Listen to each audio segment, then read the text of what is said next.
Welcome student. As you can see हम लोग acceleration due to gravity को लेकर बात कर रहे हैं and today is the second day of gravitation. चलिए मजा आएगा। एक्सेलरेशन ड्यू टू ग्रेविटी, अच्छा कैसे निकाला जाए एक्सेलरेशन ड्यू टू ग्रेविटी। पहला बात है, हम लोग लास्ट क्लास में सीखे थे F इक्वल टू क्या होता है, G m1 m2 by are square. पढ़ के आए हो ना, पढ़ के आए हो, right. So F equal to gm1 m2 by r square. Suppose I am talking about there is a surface जिसके ऊपर इधर पे कोई एक ऑब्जेक्ट है जिसका मास है m, ओके, एंड अर्थ का मास है, let's say this is earth, अर्थ का मास मैंने लिया कैपिटल M। तो इसके लिए सर ये वैल्यू हो जाएगा g capital M small m divided by are square. सही बात है। अच्छा ऐसा अगर होता है तो भाई एक बात बताओ, अगर ये G M M by are square होता है सर, इसके ऊपर अर्थ का एक और फोर्स लगता है जिसको हम लोग क्या बोलते हैं, वेट। बेसिकली ये एंड ये सेम है, तो can I write down this as nothing but M G. आप एम काट दो, जी एक्सेलरेशन ड्यू ग्रेविटी कितना आया, G M by are square, खत्म। समझे क्या किए sir, force g m1 m2 by are square, एक का मास कैपिटल M, दूसरे का मास स्मॉल m। कौन कैपिटल M, अर्थ, कौन स्मॉल m, जो ऑब्जेक्ट हम लोग बात कर रहे हैं, लेट्स से आपका मास स्मॉल m, ओके। क्या किए आप, अर्थ के ऊपर प्लेस किए, जैसे हम लोग प्लेस है अभी, अर्थ के ऊपर प्लेस कर दिए, ठीक है। अर्थ मेरे को खींच रहा है, कैसे खींच रहा है, mg से खींच रहा है। अब मेरे को पता है अट्रैक्शन कैसा होता है, gm1 m2 by are square या gmm बाई आर स्क्वायर, दोनों को इक्वेट कर दो, mm काट दो, g का वैल्यू कितना, ये आया, सिंपल, राइट सर। तो एक बात बताइए सर, अगर हम लोग बोले in case of solid,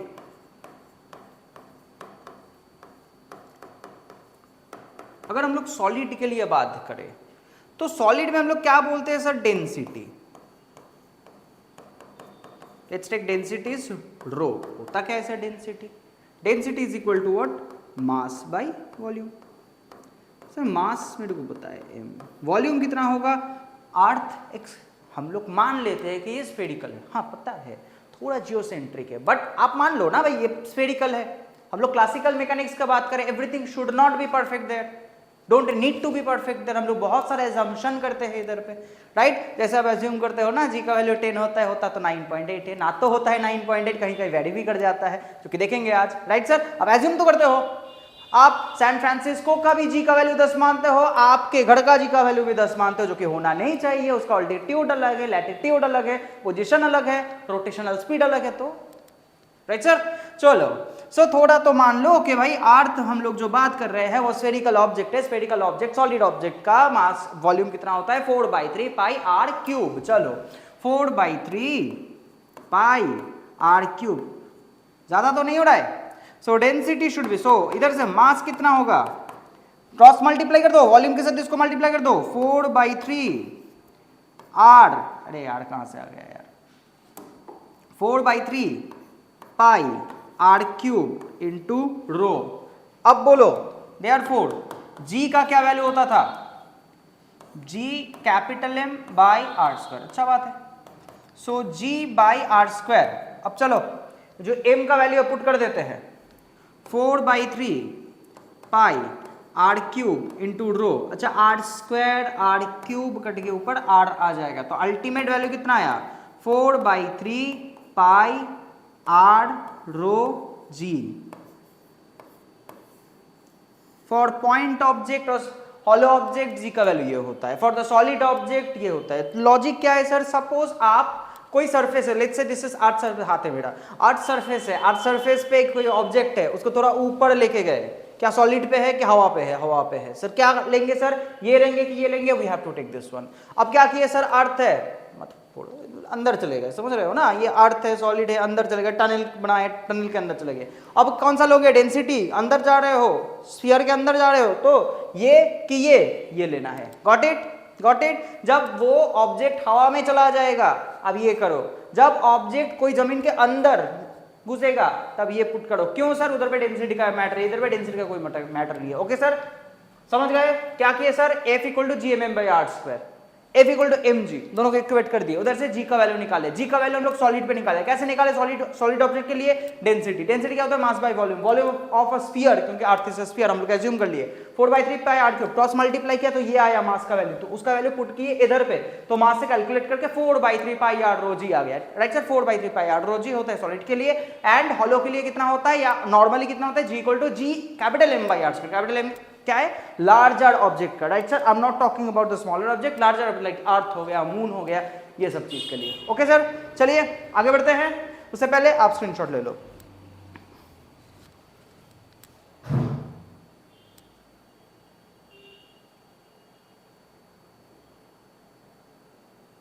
one two three, चलो वेरिएशन देखेंगे सर। इंक चेंज करते, कौन सा लेते? Green colour. वेरिएशन ऑफ जी, दिख रहा है ना ये कलर? थोड़ा लाइट और कर लेते हैं। पहला ऑल्टीट्यूड, सिंपल बात है भाई, हाइट, हाइट के लिए देखेंगे। So let's do this.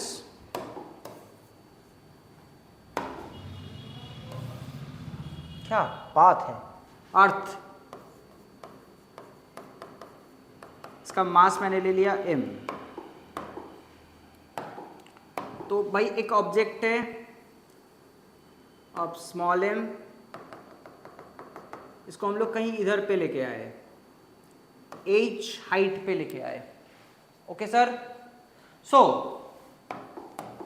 अगर आपको बोला जाए सर इधर का g का वैल्यू कितना होगा, सिंपल बात है, g m डिवाइडेड बाई अर्थ का रेडियस मान लेते हैं सर, इसका रेडियस कितना, स्मॉल आर की कैपिटल आर, चलिए कैपिटल आर ही ले लेते हैं।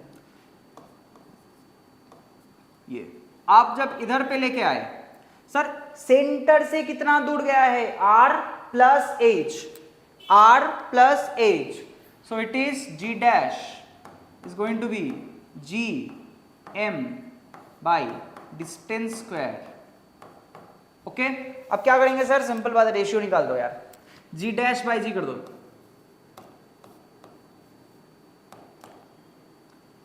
जी M divided by are plus H का होल स्क्वायर मल्टीप्लाइड बाई, नीचे है सर रेसिप्रोकल कर दो, r square divided by g M, काट दो, सो कितना आ रहा है सर?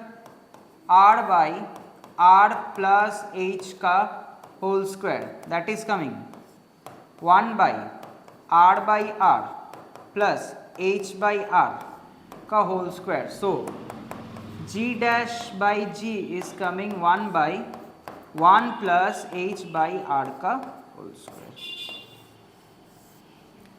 Got it? क्या किया सर? बेसिकली कुछ नहीं, इसको रेसिप्रोकल में नीचे लेके आए, ऐसे मान लो ना, इसको भी r से डिवाइड किए, इसको भी r से डिवाइड किए, got it? r by r से डिवाइड किए, तो यही तो आएगा। ठीक है, ठीक है, एक बार देखो समझ में आया कि नहीं आया? एक पर्टिकुलर हाइट है, पर्टिकुलर हाइट पे लेके गए, तो ये हो गया G M by are plus H का उसका रेशियो निकाले, कैलकुलेट किए, इतना ही तो है भाई। स्क्रीनशॉट लो।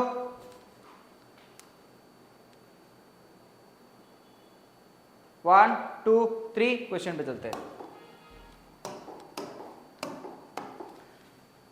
चलो क्वेश्चन लिखते हैं sir. A body is taken to height same as radius of earth if the mass of the body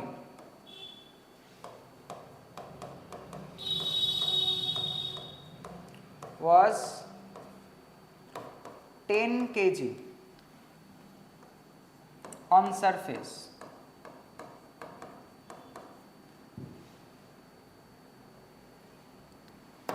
गलत हो रहा है,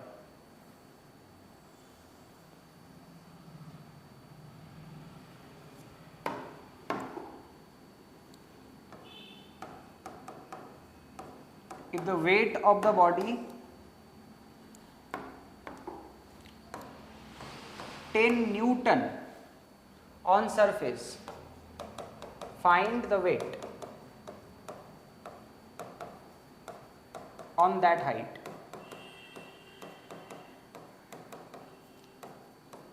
क्वेश्चन क्या है सर? क्वेश्चन बोला गया है कि आपके पास कोई एक ऑब्जेक्ट दिया गया है जो कि सरफेस ऑफ अर्थ में उसका वेट बोला गया है 10 न्यूटन। आप उसको रेडियस ऑफ अर्थ जितना है, आर जितना है उतना ही हाइट पे लेके गए, मतलब आर प्लस आर उतना हाइट पे लेके गए। तो क्वेश्चन पूछा जा रहा है what will be the new weight on that height. तो ठीक है, चलिए g dash by g should be equal to 1 by 1 plus h by r का whole square, right sir? Can I write down this one? mg dash by mg should be equal to 1 by 1 plus h के जगह पे भी r है square, right sir? सो mg dash पता नहीं कितना है, यही निकालने को बोला है। mg का वैल्यू कितना बोला है? 10 newton, 10 should be equal to 1 by 2 square 4। Therefore mg dash का वैल्यू कितना हो जाएगा? 10 बाई 4 जो कि होने वाला है सर 2.5 न्यूटन। Got it? यही पूछा था। मतलब आपको अगर कोई ऊंचा हाइट पे लेके जाए right, if you have been taken from here to very far from the earth, आपका ये क्या हो जाएगा? मास तो चेंज नहीं होगा बट जी डैश इतना कम हो जाएगा कि आपका वेट कम हो जाएगा। एक टाइम पे जाके आपको वेटलेस फील होगा जहां पे ग्रेविटेशन एकदम काम नहीं करेगा। ठीक है sir?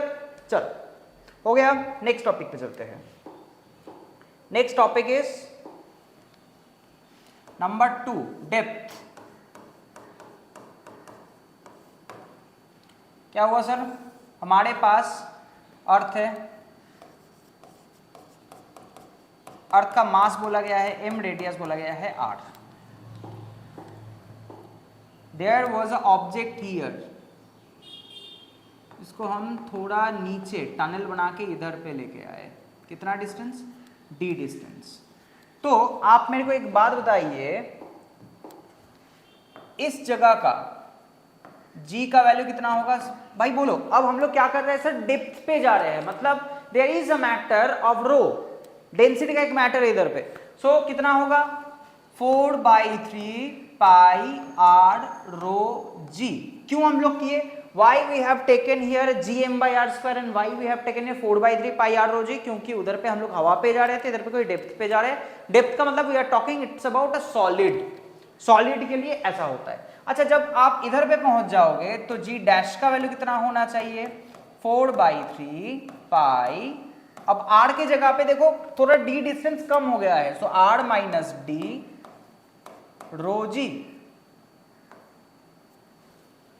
Therefore, g dash by g should be equal to 4/3 pi r minus d rho g divided by 4/3 pi r rho g। Gone? So कितना आएगा? r minus d by r by r minus d by r। So g dash by g is coming 1 minus d by r। Easy? Easy sir? कुछ नहीं किया sir, दो value निकाले, ratio कर दिया, आ गया आंसर। ठीक है sir? Screenshot low.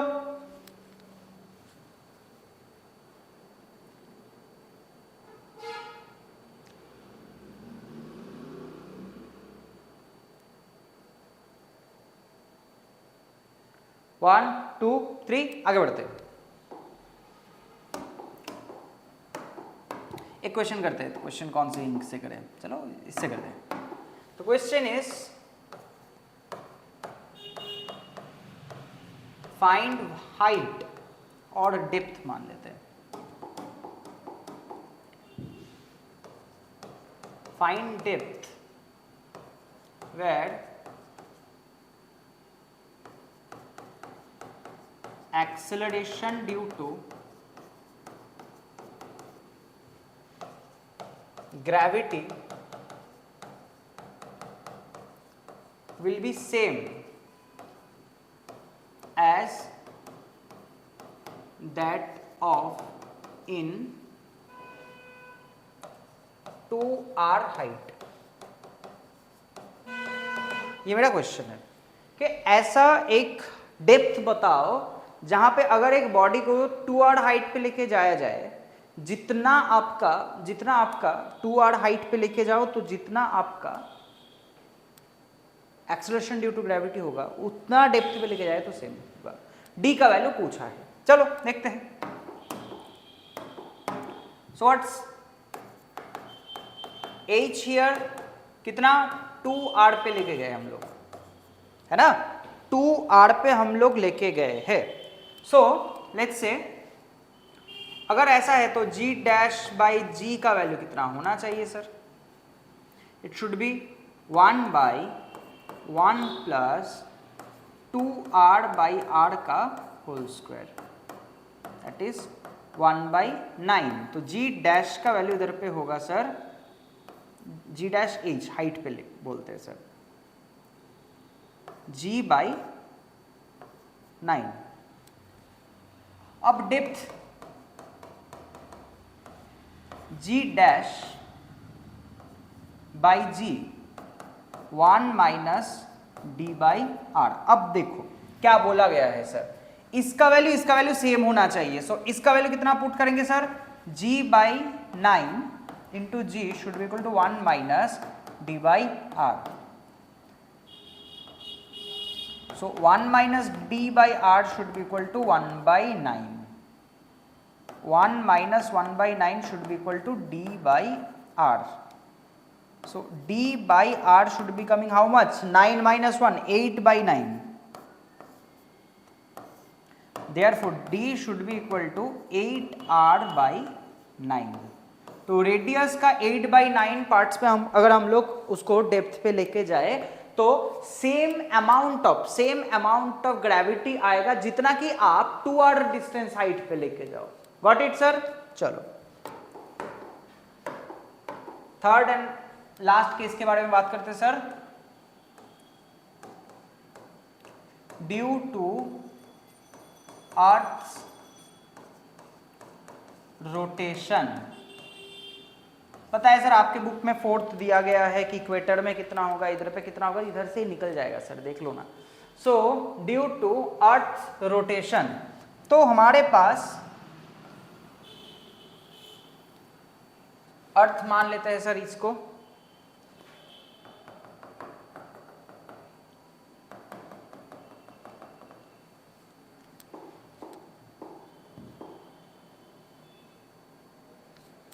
let's take an object here of mass m. Earth is rotating with the speed of omega, rotational speed of omega. तो क्या होगा सर, अगर आप इसको थीटा मान लो तो इसके अलोंग, इन चेंज करते हैं थोड़ा, सो इसके अलोंग, सेंटर के अलोंग mg काम करना चाहिए सर। सेंटर के along there must be mg। Axis के अलोंग बाहर निकलने के लिए there should be a force that is Fc। Centrifugal force काम करेगा ऑब्जेक्ट को बाहर निकालने के लिए, सेंट्रीफ्यूगल फोर्स। तो एक बात बताइए सर, अगर हम लोग इस लाइन को एक्सटेंड करेंगे, this 2 are parallel line, this is one sector, तो अगर ये थीटा है तो this angle also should be theta. तो ये कितना आना चाहिए sir, Fc cos theta. Basically body attach होने के लिए क्या कंडीशन चाहिए, अगर आपको नेट फोर्स के बारे में बात करें, नेट फोर्स F नेट का वैल्यू कितना आना चाहिए sir, F net should be equal to how much. अच्छा सर, क्या आप फ्लोट कर रहे हो कि सडनली बाहर निकल गए, ऐसे थे इधर पे, सपोज आप इधर पे बैठे हुए, आपको दोस्त है जा निकल गया, थोड़ी होता है, नहीं ना, मतलब आप अटैच रहते हो कहीं पे, mg ज्यादा है इस चीज से, Fc cos थीटा से mg ज्यादा है, तभी पॉसिबल हो पाता है कि भाई आप इधर पे रहते हो, उड़ नहीं जाते, right sir. So that's the case. We are talking about mg larger force minus fc cos theta, which is going to be, let's say this is mg dash should be equal to mg minus, sir कितना होता है m omega square r cos theta, काट दो mm, so g dash should be equal to g minus omega square r cos theta. Expression आया है sir, जहां पे theta को क्या बोला जाता है sir, theta is known as longitude.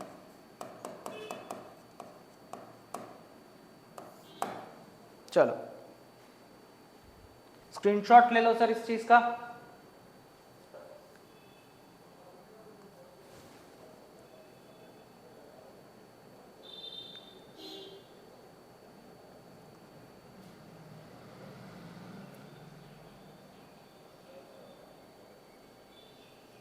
One two three, चलिए एप्लीकेशन देखते हैं. तो क्या निकाले sir, g dash equal to g minus omega square r cos theta. Sir theta is equal to 0 degree for equator, इतना पता चल रहा है. आप बोलोगे नहीं पता चल रहा है, मैं समझाऊंगा यार. ये देख, this is the equatorial line, इधर पे लेके आ, थीटा कितना है 0, पोल पे लेके जा कितना 90, ठीक है.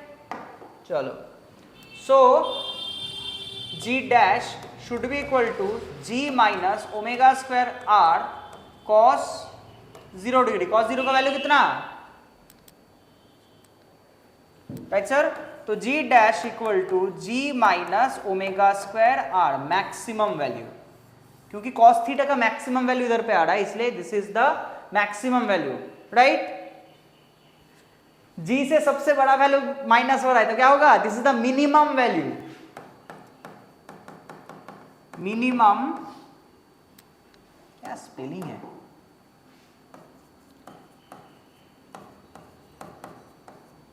Value of g dash in equator. Monotonous लग रहा है, कलर चेंज करते हैं. कौन सा कलर, थोड़ा थोड़ा ये कलर लेते हैं. अच्छा, नंबर 2, थीटा का वैल्यू 90 ले लीजिए. पोल मतलब इधर हम लोग आर्टिक और एंटार्क्टिक के बारे में बात कर रहे हैं, ओके सर. सो पोल के केस में क्या होगा sir, g dash should be equal to g minus omega square r cos 90 degree. भाई cos 90 का वैल्यू कितना होता है, कोई वैल्यू नहीं, 0 0, राइट. आना चाहिए सर ये सब. You are in approximately 11 is gonna be ending. cos 90 का वैल्यू नहीं याद है, right. Minus omega square r into cos 90 का वैल्यू कितना, फिर से मैं भी cos 90 लिख रहा हूँ, क्या हो गया 0, तो g. सो इस केस में सर g डैश का वैल्यू कितना आया, g, जो कि होता है sir maximum. So minimum value कहाँ पे देखा जाता है, इक्वेटर पे. मैक्सिमम वैल्यू कहाँ पे देखा जाता है, पोल पे, राइट सर. सो क्या हम लोग g के बारे में एवरीथिंग जान पाए sir. This how they are varying हम लोग जान लिए, राइट सर. चलो एनफ ऑफ दिस, आप इस चीज का स्क्रीनशॉट ले लो, क्लास खत्म करते हैं. 1 2 3, चलिए नेक्स्ट क्लास पे मिलते हैं. ग्रेविटेशनल फील्ड के बारे में थोड़ा बात करेंगे.